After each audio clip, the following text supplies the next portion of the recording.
What's up, everybody? I want to talk about this guitar a little bit, and I'm going to try to keep it a little less winded, as you know some of my other videos tend to be. So I'm going to try to keep it short.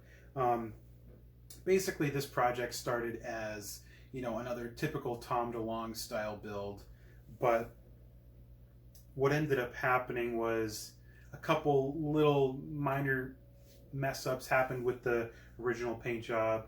And that, coupled with the unfortunate death of Eddie Van Halen, I decided to have a little bit of fun with the paint job and just kind of roll with it.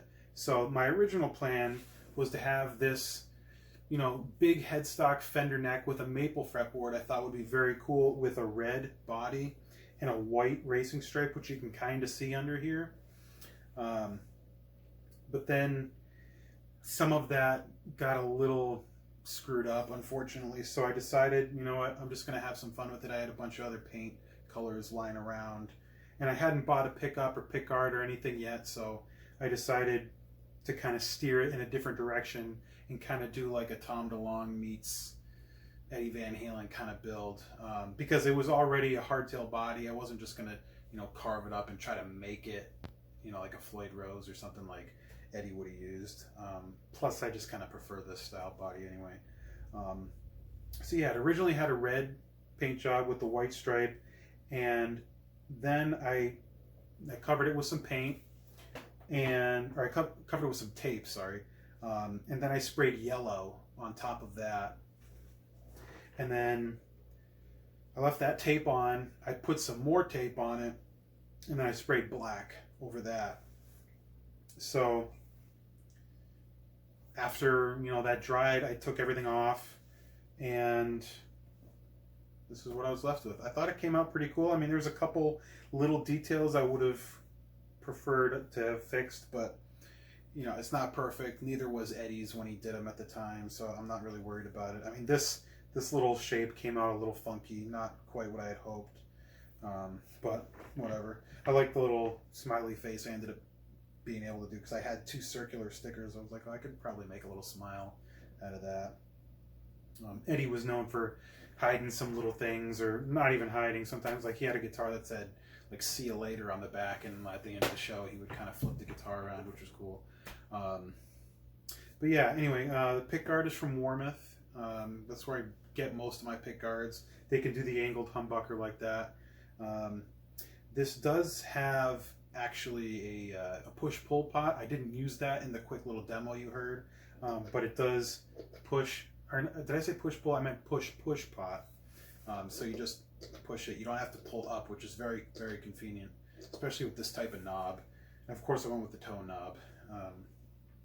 The tone, yeah, volume knob, but it is volume. Other than that, it's a American Performer neck, I believe. I forget exactly, or no, I think this was before the American Performers came out. I think this was like a Highway 1 neck or something. So it is a USA neck, but it's not like the top tier. But it is very nice neck. I do like it a lot, and I just thought, you know, aesthetically it came together really, really nice. I did clear coat it just to kind of keep, you know, the little edges from chipping off too easily, but it is a, you know, a rougher finish. You do feel the lines. I would have had to put on a ton of clear coat to make it work, and I really didn't want to do that, especially since, you know, with the way that I paint things, I do everything outdoors, and it's almost November at this point, and I was kind of running out of good days to do it. So it just kind of ended up like this, and, you know, I'm not at all unhappy with it. I think it's very cool. I will end up selling it or something, you know, somebody is willing to make me an offer on it. If you're interested, hit me up on Instagram. That's where I tend to do my business these days. I don't really list too many things on Reverb anymore just because of the fees and having to deal with all that. So, yeah, I mean, it does have locking tuners, which is a nice touch. Oh, the pickup. The pickup is a Seymour Duncan custom. It is the SH11, and I went with that just because I was reading a lot of different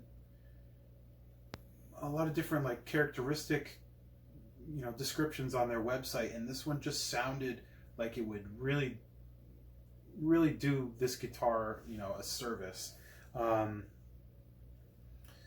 So it's kind of got like that Gibson PAF kind of tone, but it has more output, so it's more of like a medium hot output. And they kind of made it so like the higher frequencies, like the treble frequencies, weren't super bright. They kind of like tamed that a little bit. So like the higher notes, as you heard, are a little sweeter, which is really great. I think it worked out really nicely.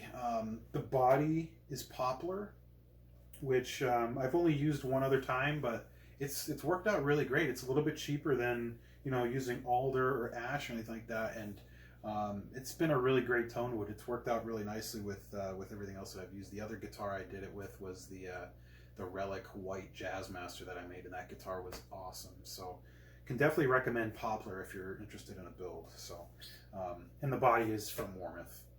So yeah, if you got any questions at all, let me know. I don't know how many videos I'll be doing with this thing. I don't know if I'll be doing any like Van Halen covers. I mean, I've done a couple way back in the day, but they weren't very good. But there's a lot of pretty difficult Van Halen songs. I don't know if I really have the patience these days, since I don't have a ton of free time to really work through one of those songs. But I don't know. We'll see. But yeah, let me know what you think. And today is October 26th. Hopefully I can get this video up today.